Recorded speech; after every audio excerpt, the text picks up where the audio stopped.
Paint. Is there anything more beautiful than paint?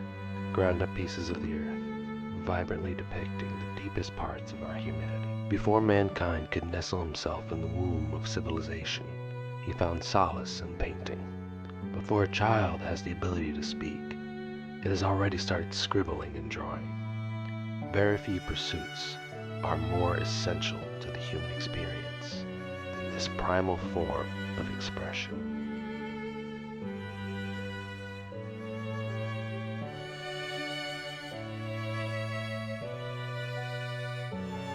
Hi. So I'm making this video because I remember being a child and wanting nothing more but to learn how to paint. And I was trying to do that maybe about 10, 15 years ago now. And a big challenge for me was not being able to find a lot of information. And the little thing, the few things that I was able to find on YouTube and stuff were ads for, someone's random convoluted painting course that emulated the old masters because that's just what they do, which doesn't make any sense. Now it's kind of the opposite, where there's an overabundance of information. And I feel like there's so much information out there and so many people trying to do the exact same thing that a lot of them try to overcomplicate it to make themselves seem more interesting than they are. When in reality, art is simpler than what we think it is. So I'm making this as kind of a simple tutorial to help someone who was like me, like that kid 10 years ago, who just wants to learn how to paint. So let's get into it, I guess.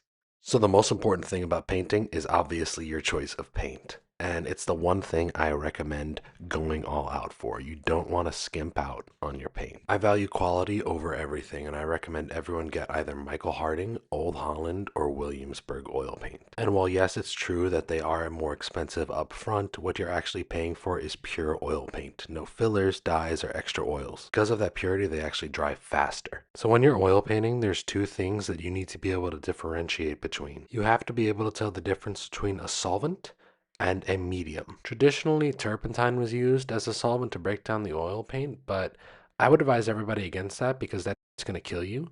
I would actually advise you to use either Gamsol or even better, Chelsea Classical Studios makes a really great brush cleaner. Even though it says brush cleaner on the bottle, it is a solvent and you can use it for alla prima painting, which is really great for me. Honestly, just anything that is not turpentine. Please do not use turpentine. Now, this bad boy right here is linseed oil, my personal favorite medium. It's because it is the simplest medium and it's really the only medium that you actually need. So, a medium is basically something you add to the paint to either alter the paint or extend certain qualities. Oil paint is typically blended with linseed oil already, so when you add more, what you actually do is change the concentration, right? So, when you add more linseed oil, what happens is you can actually extend those pigments across a thinner and wider surface so they become less concentrated. This is really useful for layering or creating certain translucent effects, but it is horrible for alla prima painting. This will actually extend your drying time, which is you don't want that for alla prima painting at all. Definitely not if you want to get a painting done one sitting. With these two, you're pretty much set for anything you really want to do with oil paint. There are a few other mediums out there, but they're kind of superfluous if you ask me. And between these two, for alla prima painting, we really do not need linseed oil at all. So let's just get rid of that. Goodbye.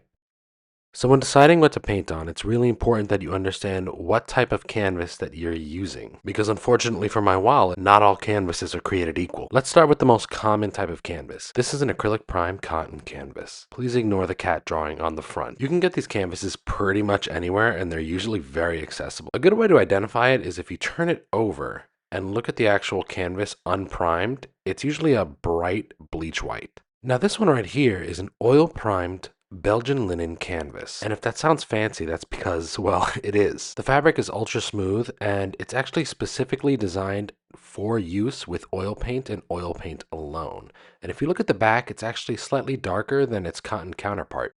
Painting on linen is a lot better because with very little prep, it takes the oil paint without a fuss. When you paint on top of a cotton acrylic prime canvas, you're going to add another struggle to your painting because you're going to be fighting the canvas a lot because it's not going to take the paint and it's not going to behave the way you would want it to. When you paint oil on top of a cotton canvas, the paint actually dries very dull and the color's very gray. That's due to the fact that cotton, being an extremely absorbent material, sucks all of the oil out of the paint. When painting on an oil-primed linen canvas, the paint and colors dry with much more vibrancy because the oil actually rests comfortably on top of the canvas. Now, I'm not saying you can't paint on an acrylic primed canvas, but it usually involves a lot of work and a lot of prep. You usually have to gesso it up and sand it down and build up layers to smoothen it out.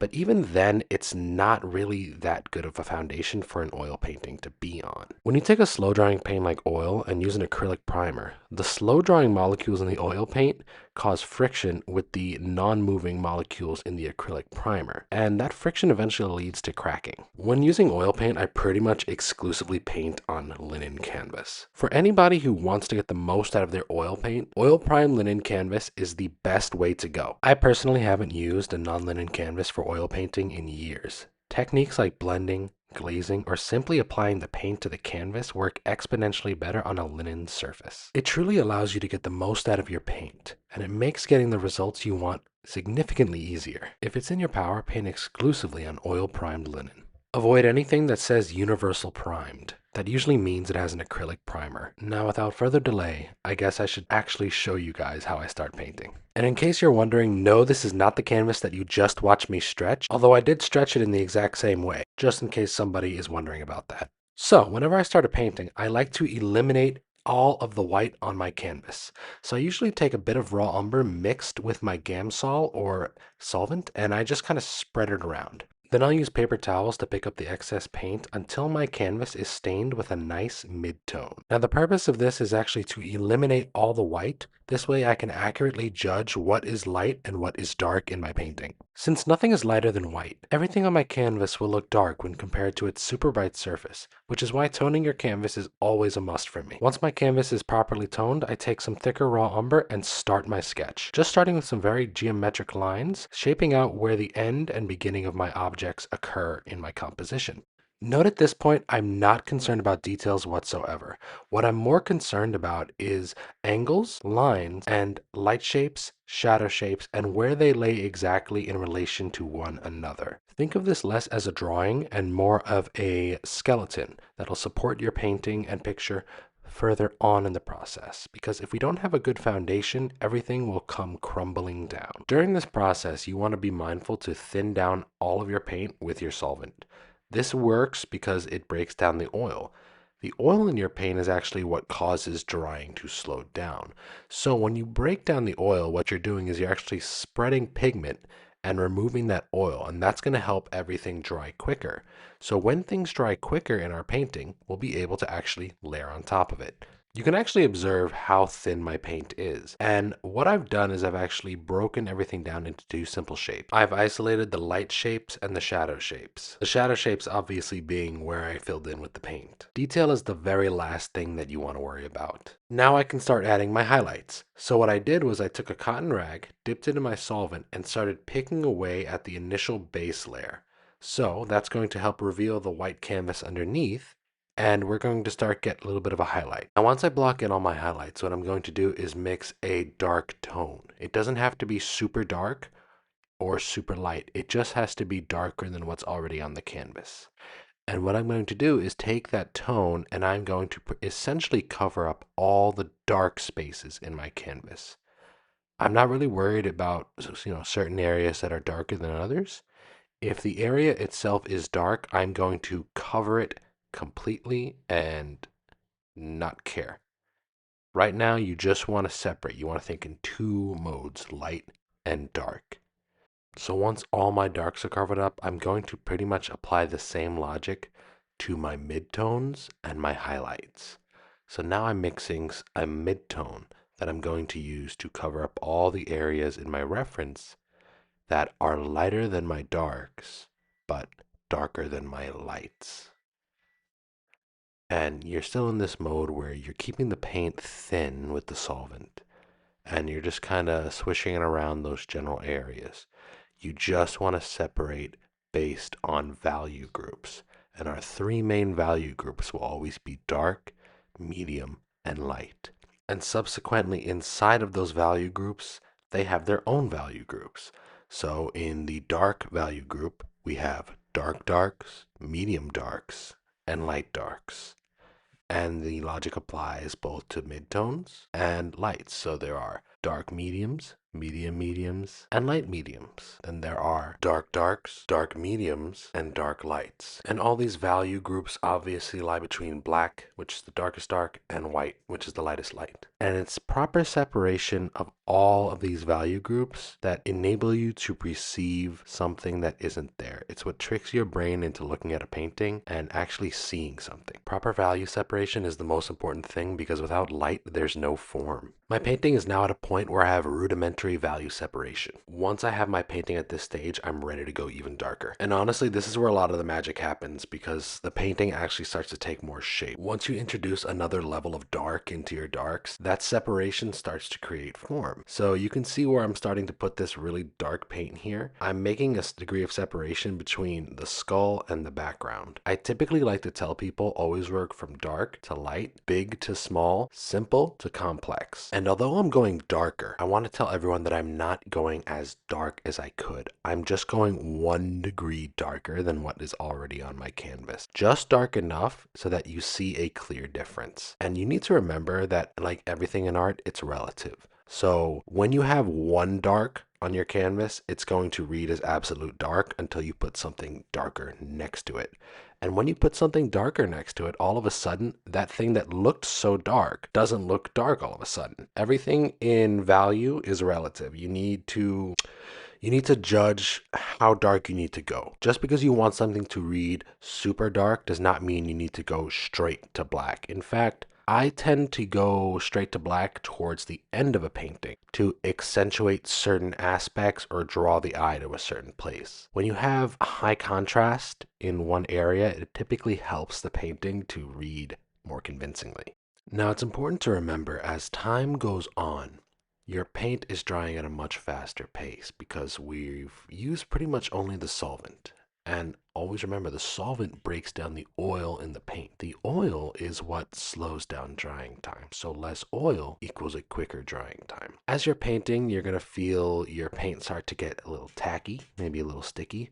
That is exactly what you want. When it gets like that, that means the layers underneath are drying enough to the point where you could layer on top. As you go on, you want to layer thicker and thicker paint on top, and that's going to help you build something very, very nice. And what I particularly like about this method is even though the oil paint dries at an accelerated rate, it's still wet enough during the process to be workable. Meaning if you want to blur a certain edge, it's really easy to still do so and layer on top. And believe it or not, it's actually really great for some rudimentary blending. So you can actually get some really nice gradations with this because the paint is still a little wet and you can blend when you layer on top. And because the paint is in this weird in-between state of drying but not exactly so dry, it's really easy to manipulate certain edges or reshape certain areas of your painting to look a little bit more accurate from your first drawing. There's a reason we've been using oil paint for centuries because it is the greatest and most versatile art medium you could ever hope to learn about. It can do anything you want it to. You just have to know how to talk to it. And unfortunately, what I see a lot of is so many people are afraid of oil paint. They're so intimidated by it because a lot of them don't really understand it. And a lot of the people who use it like to build up this stupid mystery mysticism around it as if it's not just freaking paint. It's just paint. Remember that. It's just paint at the end of the day. Now, it's important to remember a lot of this is just guidelines, right? You are the architect of your own projects. I think it's important to remember that there are as many ways to paint as there are people painting.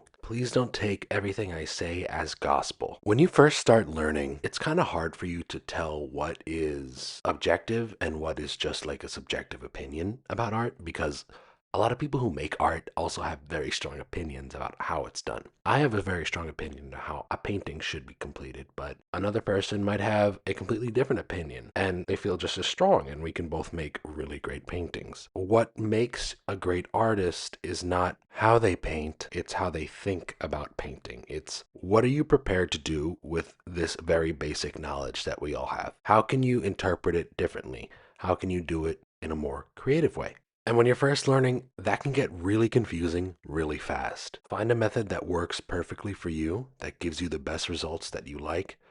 Work on that, develop that, and branch out from there. That's how you get really good, because at the end of the day, no one's really going to care how you did it as long as you did it. As long as your painting looks good, the average person will not care. As long as they like it, trust me, it does not matter. But anyway, I digress. At this point in my painting, I want to start building up my highlights. So my highlights is obviously going to be done with the thickest paint. If you're doing alla prima and you're working up thin to thick, you want to start from darks to lights, big to small, simple to complex. Right now I'm using thicker, lighter paint with more white in it to actually build my highlights. That thicker paint also helps to add a certain level of depth to my forms. This thicker, more opaque paint actually really works well for that, because you're putting it on top of thinner, more translucent layers of paint, and that builds really nice atmospheric perspective. So it's really good because I want the skull to be the focal point of this painting, so I'm adding the thickest, brightest paint, also the darkest towards the end, on the skull. And when you have that combination of really thick paint and really thin paint, those layers complement each other very, very well. And this is another good reason to actually tone the canvas in the beginning to eliminate the white, because you actually want some of that underpainting showing through those translucent layers, so it actually works in your advantage when your canvas is not white.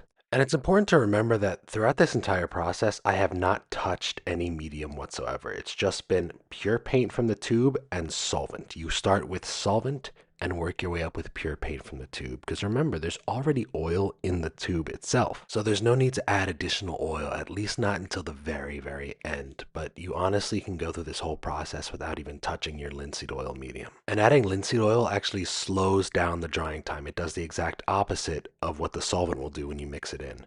So it would make this process significantly more difficult, if not impossible. Working in this way actually adheres to another oil painting rule called fat over lean. And the TLDR of that is basically you want layers with more oil on them to go on top of layers with less oil on them. If you build layers with less oil on top of oily layers, you're basically going to get a painting that's unstable and it's going to start cracking. So this adheres to that principle. Funny enough, this is also an excellent way to actually start a painting. At the end of the process, you can even continue to develop it over the course of days, weeks, months, whatever you want. It's a really solid way to develop a painting. So even if you intend to work on the painting for multiple sittings, this is a solid way to start your painting. This is exactly how I go out to various locations and paint what I see. So I'm approaching the end of my process here, and this is the point in the painting where I want to start adding darker darks and brighter brights. And this is also the point where I start worrying about small minor details like little cracks in the skull or little flyaway threads on the fabric. This is where it really comes together. Everybody loves the details, but in reality, it only makes up about 5% of the work that goes into a painting. The majority of the work is what's going on underneath all the details. That's where all the heavy lifting really is. So all in all, this painting took me about 3.5 hours. I did it in one sitting, and you can see how I used various different thicknesses to make something that looks pretty good, I think. Let me know if you have any questions. I hope this helps.